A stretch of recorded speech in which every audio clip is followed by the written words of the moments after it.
Hello students, आज के इस वीडियो के अंदर हम MEG 05 यानी कि लिटरेरी क्रिटिसिज्म एंड थ्योरी के कुछ ऐसे इंपॉर्टेंट क्वेश्चंस को कवर करेंगे जो कि जून 2026 एग्जामिनेशन के लिए टॉप मोस्ट क्वेश्चंस हैं।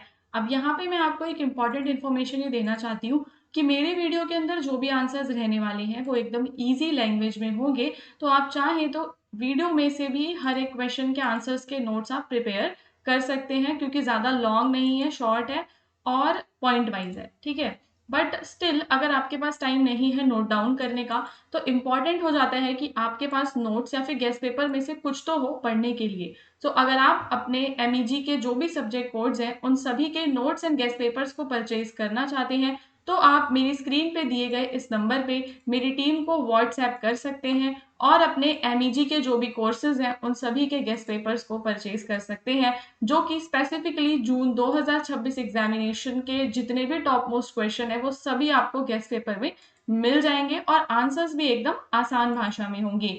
सो दोस्तों, ये जो है मेरा जून 2026 का पार्ट 2 वीडियो है। इससे पहले वाला जो वीडियो है उसका लिंक आपको डिस्क्रिप्शन में मिल जाएगा। मेरी वीडियो में डिस्क्रिप्शन में जो भी लिंक्स गिवन है, इंपॉर्टेंट है कि आप उन सभी लिंक्स को फॉलो करें, चाहे वो मेरा व्हाट्सएप चैनल हो या फिर वो हमारा लाइव चैनल हो। स्कॉलरली माइंड्स लाइव चैनल पे आपको मिल जाएंगी लाइव क्लासेस, तो आप उस चैनल को सब्सक्राइब करना भी बिल्कुल मत भूलना। सो नाउ दोस्तों, क्वेश्चन नंबर 1 पे चलेंगे।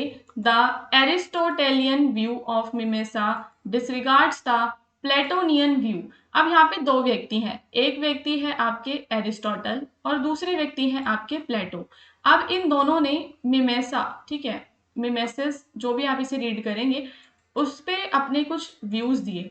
ओके, अब यहाँ पे बात आती है कि एरिस्टोटल ने जब अपना मिमेसा पे व्यू दिया तो उन्होंने प्लेटो का जो व्यू है उसे डिसरिगार्ड कर दिया, यानी कि उसको रिजेक्ट कर दिया, वो उसके अगेंस्ट चले गए और उन्होंने कुछ अलग बताया। जो प्लेटो ने बताया था वो उससे फुली डिसएग्री कर रहे थे। ओके, सो गाइस देखो यहाँ पे पता है क्या, MEG 05 वैसे तो इतना डिफिकल्ट नहीं है, अगर आप हमारे वीडियो से पढ़ोगे तो आपको इजी ही लगेगा, लेकिन आपको क्या करना है कि आंसर राइटिंग पे फोकस करना है। अगर आप एग्जाम में अच्छे आंसर्स लिख कर आओगे तो ही आपको इग्नू MEG में अच्छे मार्क्स मिलेंगे, और कोई भी चीज आपको पास नहीं करवा सकती। कोई भी आप ऐसी वीडियोस को देखते हो कि बिना पढ़े कैसे पास हो, तो ऐसा कुछ भी नहीं होने वाला।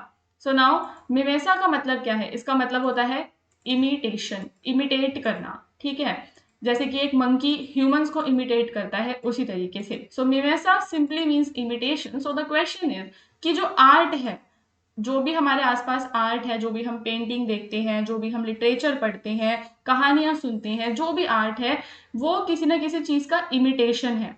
सो the question is, does art copy real life? क्या जो आर्ट होती है वो हमारी रियल लाइफ को कॉपी करती है? ये हमारा सवाल है। If yes, so is it good और बैड? तो क्या ये कॉपी करना सही है या फिर गलत है, ये चीज यहाँ पर आती है। तो अब यहाँ पे हमारे दो फिलोसोफर्स थे, जैसे कि मैंने आपको बताया प्लेटो, और दूसरे थे एरिस्टोटल, और दोनों ने अपने अपने व्यूज दिए। तो प्लेटो कहते हैं कि आर्ट एक इमिटेशन है, आर्ट एक मिमेसा है, बट एक बैड बैड इमिटेशन है। वहीं जो एरिस्टोटल है वो कहते हैं नो, जो आर्ट है वो क्या है, एक गुड इमिटेशन है। आई होप कि आप इतना समझ पा रहे होंगे, क्योंकि जब तक हमें क्वेश्चन समझ में नहीं आता तब तक हम आंसर भी नहीं लिख सकते। सो क्वेश्चन में बोला कि क्या एरिस्टोटल ने प्लेटो के जो व्यू थे ऑन द इमिटेशन उनको रिजेक्ट किया, कैसे किया वो आप एक्सप्लेन करेंगे।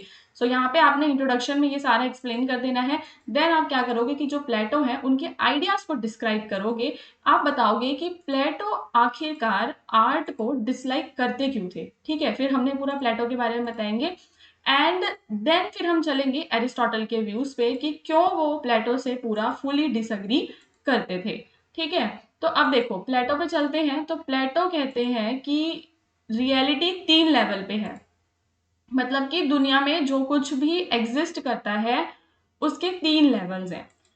पहला लेवल है वो चीज जो हमारे दिमाग में है या in the mind of God या वर्ल्ड ऑफ फॉर्म्स में है। ठीक है, जैसे कि मान लो कि कोई ट्री है, तो वो वर्ल्ड ऑफ फॉर्म में ऑलरेडी एग्जिस्ट करता है, और वो ट्री बनाने से पहले वो जो ट्री है वो गॉड के माइंड में एग्जिस्ट करता था। So the perfect idea of form of something exists in the mind of God or in the world of forms. Basically जो क्रिएटर है वर्ल्ड का, वर्ल्ड के क्रिएटर के माइंड में वो ऑलरेडी एग्जिस्ट करता था। So the perfect idea of bed exist as an ideal concept. तो यहाँ पे बेड की जगह पे एक ट्री का एग्जाम्पल लेके समझते हैं। तो देखो कि जो ट्री है वो ट्री हमारे जो गॉड हैं उनके दिमाग में ऑलरेडी एग्जिस्ट करता था। फिर उन्होंने उस ट्री को बनाया इस धरती पे, यानी कि वो एक रियल ऑब्जेक्ट उन्होंने बनाया। ये हो गया सेकंड। फिर तीसरा, जब कोई उस ट्री की पेंटिंग बना देता है तो वो पेंटिंग क्या हो जाती है, उसकी इमिटेशन हो जाती है। ठीक है, जैसे ही एक बेड है, बेड का एक आइडियल जो परफेक्ट आइडिया है वो मेरे दिमाग में होगा, या कारपेंटर बना रहा है बेड को तो कारपेंटर के दिमाग में होगा परफेक्ट आइडिया, क्रिएटर है वो। फिर उसने उसका रियल ऑब्जेक्ट बना दिया। अब वो जो कारपेंटर है उसने वो फिजिकल बेड बनाया by copying the ideal form जो उसके ब्रेन में थी। And this physical bed is already imperfect because it is only a copy of the perfect idea. अब जो बेड उसने बनाया है वो कहीं ना कहीं थोड़ा बहुत इम्परफेक्ट होगा, क्योंकि परफेक्ट जो है वो तो उसके दिमाग में एग्जिस्ट करता है। अब उस बेड की किसी तीसरे व्यक्ति ने, किसी आर्टिस्ट ने पेंटिंग बना दी। तो फिजिकल बेड की पेंटिंग बनाई या उसके बारे में कुछ एक्सप्लेनेशन लिख दिया, उसका लिटरेरी वर्क बना दिया, तो आर्टिस्ट ने क्या करा, कॉपी क्रिएट की। तो कॉपी ऑफ द कॉपी हो गया। तो क्या बोलते हैं प्लेटो कि आर्ट जो होती है, art copy of the copy होती है। That is why art is the bad imitation of the idea that already exist in the mind of the creator. So according to Plato, it is two step removed from ultimate truth. तो जब हम art बनाते हैं, ठीक है, तो हम ultimate truth से दो स्टेप दूर चले जाते हैं। Therefore, it cannot be considered as the real knowledge. Now the question is, why does he hates art so much? तो वो कहते हैं कि आर्ट इज नॉट ट्रूथ, क्योंकि वो हमें रियलिटी नहीं दिखाता, ये लोगों को मिसलीड करता है। People think emotions in poetry are real guidance. तो जब पोइट्री के अंदर इमोशंस दिखाए जाते हैं तो वो भी रियल नहीं होते, वो भी सिर्फ एक इमिटेशन होता है। और आर्ट हमारे इमोशंस को कंट्रोल करता है।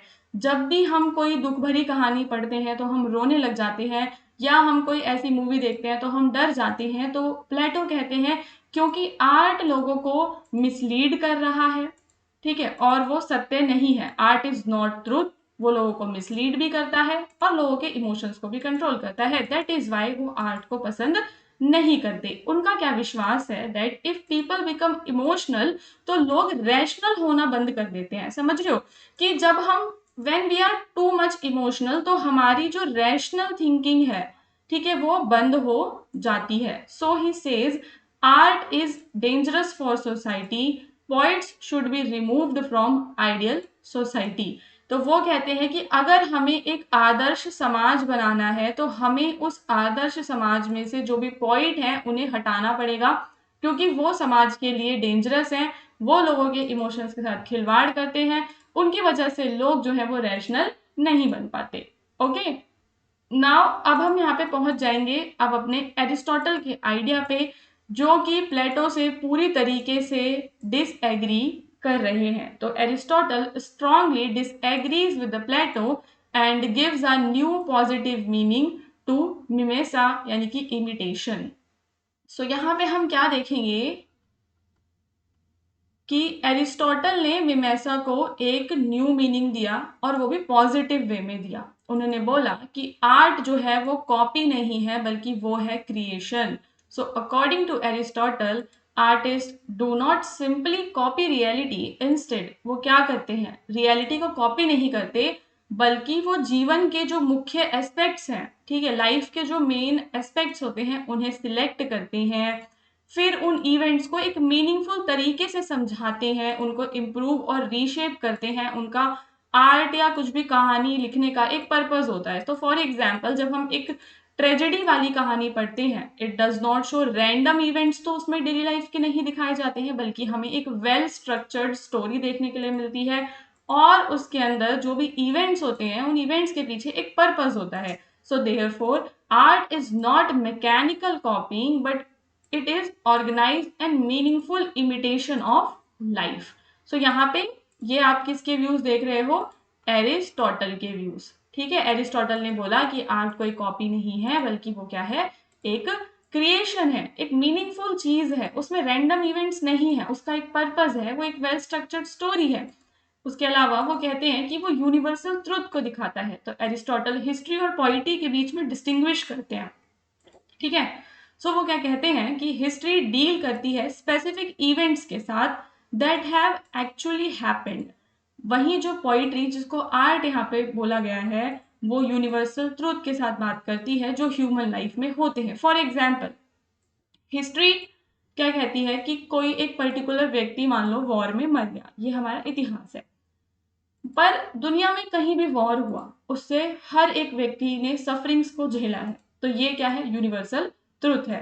तो पोइट्री हमेशा हमें क्या दिखाती है, यूनिवर्सल ट्रुथ्स को दिखाती है। दस art does not focus on one individual incident. तो आर्ट कभी भी किसी एक इंसिडेंट पे फोकस नहीं करती, बल्कि वो एक्सप्रेस करती है जनरल ह्यूमन एक्सपीरियंसेस को और ट्रुथ को। That is why Aristotle says art is more philosophical than history. History से ज्यादा फिलोसफिकल हमारी पोइट्री है।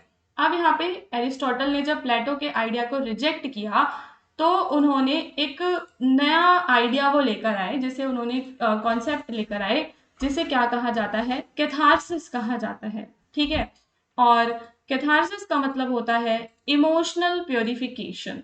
सो when we watch a tragedy, we experience emotions such as pity and fear. These emotions are safely expressed and released through the experience of the drama.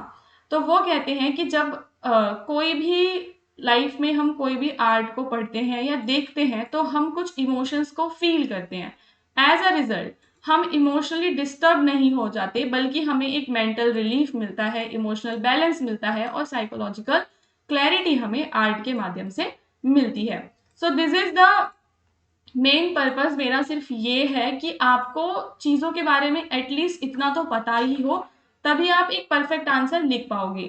ठीक है, अब ये जो questions हैं, इनको और भी ज्यादा डिटेल में भी हम डिस्कस करते हैं, जो भी हमारी लाइव क्लासेस होती हैं, वहां पे आप एक चीज कर सकते हो कि मान लो आप पढ़ रहे हो, आपने गेस्ट पेपर पढ़ा और आपको वहां पे कुछ क्वेश्चन समझ में नहीं आए हैं, तो जो हमारा व्हाट्सएप वाला नंबर है, आप उस नंबर पे अपनी क्वायरीज को सेंड कर सकते हो, और जब हम फ्यूचर में न्यू क्लासेस लेकर आएंगे, तो आपके द्वारा बनाए गए क्वेश्चंस को हम वहां पे डिस्कस करेंगे। ठीक है, so now guys question number 2 पे चलेंगे, जहां पे आपको बताना है कि जो लिटरेचर है वो लेकर आती है oppressive nature of structures like religion, family and the state. ठीक है, तो यहाँ पे देखो 3 चीजों की बात हो रही है, धर्म की बात हो रही है, परिवार की और राज्य की। ठीक है, अब क्या कहता है क्वेश्चन कि जो लिटरेचर है वो धर्म, परिवार और राज्य, इन सभी का जो ऑपरेसिव नेचर है उसको सरफेस पे लेकर आता है। ठीक है, मतलब ऊपर उठाता है। तो how important is the writers ideology in this context. तो जो भी हमारा राइटर है, जो लिटरेचर लिख रहा है, उसकी कुछ ना कुछ आइडियोलॉजी होगी। ठीक है, मतलब वो किसी को सपोर्ट करता होगा, कुछ आइडियाज को वो रिजेक्ट करता होगा। अब मैं मान लो कुछ आपको पढ़ा रही हूं, तो मतलब मेरी भी एक आइडियोलॉजी है ना। तो सेम वैसे ही जब कोई लिटरेचर लिखता है, तो उनकी भी अपनी आइडियोलॉजी होती है। सो क्वेश्चन कहता है कि लिटरेचर क्या करता है, ऑपरेसिव जो स्ट्रक्चर है रिलीजन का, फैमिली का, स्टेट का, उसको सरफेस पे लेकर आता है। So how important is the writers ideology in this context. तो यहाँ पे जो हमारा राइटर है उसकी आइडियोलॉजी कितनी इंपॉर्टेंट है, हम उसके बारे में बात करेंगे। आई होप कि आप समझ पाए होंगे। अगर आपने नहीं भी समझा तो अभी भी वक्त है, आगे देखो। द क्वेश्चन क्या कह रहा है कि लिटरेचर हमेशा पावरफुल स्ट्रक्चर्स को दिखाती है, रिलीजन को, फैमिली को, गवर्नमेंट को दिखाती है, और दिखाती है कि वो कंट्रोल और प्रेशर क्रिएट करते हैं। सो क्वेश्चन क्या पूछ रहा है, when a writer writes about these issues, how important is the writers personal belief. जब हमारा राइटर इन इश्यूज के बारे में लिख रहा है, तो उस समय उस राइटर के जो पर्सनल बिलीफ है वो कितने इंपॉर्टेंट हैं। सो यहाँ पर एक सिंपल सा आइडिया जो हमारे दिमाग में आता है वो ये है कि कोई भी राइटर कभी भी एक न्यूट्रल लिटरेचर क्रिएट नहीं कर सकता।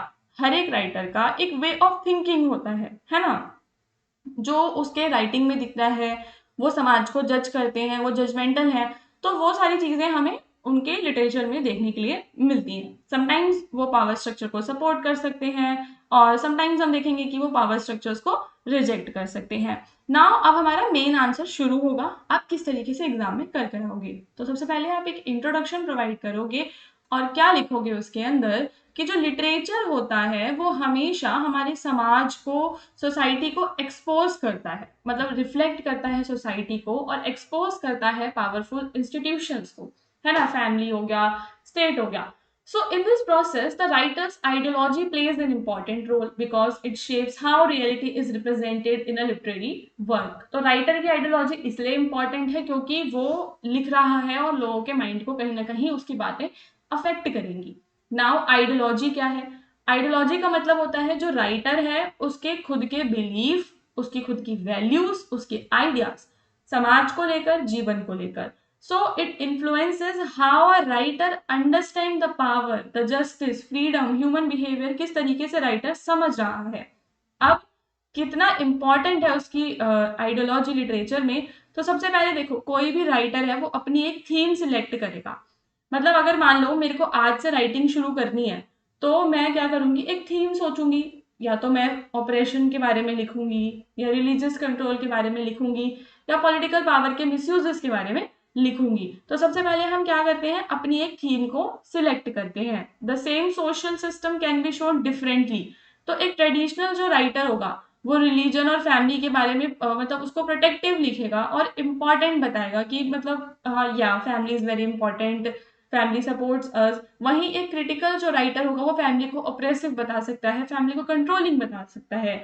सो आइडियोलॉजी इन्फ्लुएंस करती है कि वो किस तरीके से रियलिटी को समझते हैं और फिर कैसे वो उस रियलिटी को प्रेजेंट करते हैं, ठीक है, अपनी राइटिंग्स में।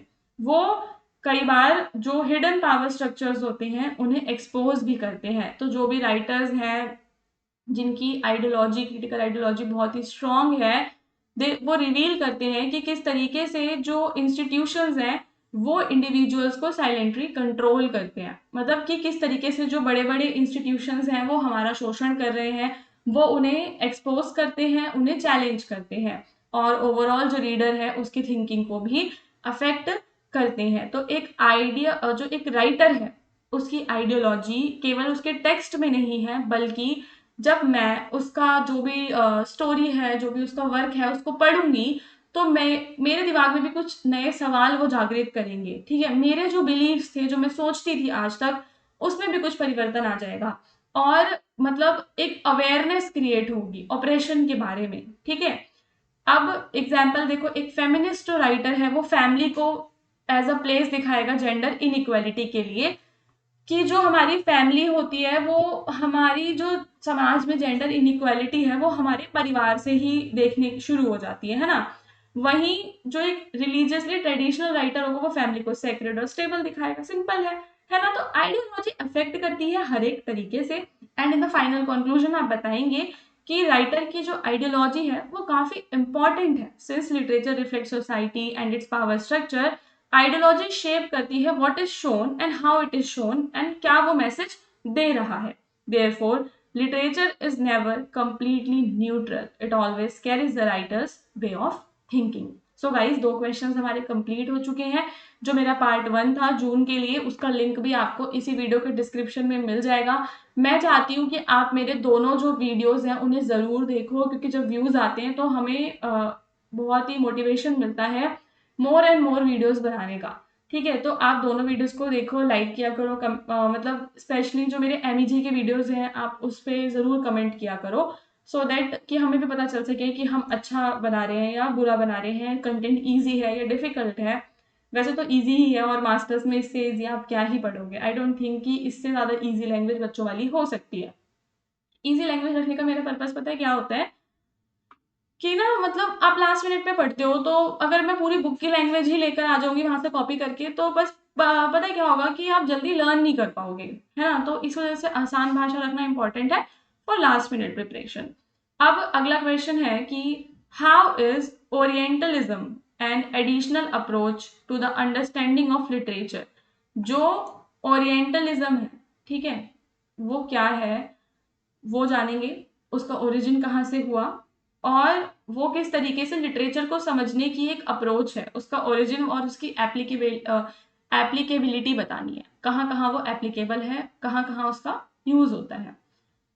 सो orientalism is a way of reading literature. क्या है ये, ध्यान दीजिएगा।